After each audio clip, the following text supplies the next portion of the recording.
Guys নতুন বছৰৰ প্ৰথম দিনাই মিনি তুমজাঙত পিকনিক খাবলৈ আহিলোঁ।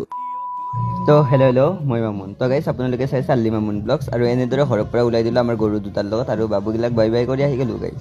আৰু ইয়াতে চাওঁ যে গোটেইকেইটাই ব্লগাৰ গাইজ, কি কম দামী ব্লগাৰ এইগিলা।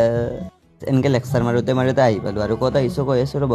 মানে গাইজ আমাৰ তালতলাৰ পাহাৰখনতে আহিলোঁ। মানে এইটোও মানে তুমজামত কৰি কম নেকি গাইজ, কি মজা ভিউ দিয়ে। আৰু DM কৰিব লোকেশ্যন লাগে যদি। এনেকেই গাইছ মানে জুইটোই মানে ধৰাই ল'লোঁ পাহাৰত, মানে পাথৰৰ ওপৰত। মজাই বেলেগ গাইছ, ফিলটোৱে বেলেগ। তো আমি মানে বেছি বাজেট আমাৰ কিমান জানেনে গাইছ, 17 টকাৰ বাজেটত আমি মেগী পাৰ্টি কৰিব গৈছোঁ। এনেতে কি হ'ল, আমাৰ তন্ময়দাৰ মানে নাহিবা উভতি গানটো লগাই দিয়াতো চবে তাতে ডেট ফেল। মানে এক্সৰ কথা চবৰে মনত পৰি গৈছে বোলে গাইছ, কান্দি কান্দি সিহঁতে শেষ হৈ গ'ল। তো এনেকৈ গাইছ আমাৰ মেগীটো আহি গ'ল, আৰু এতিয়া খাই দাই লওঁ গাইছ।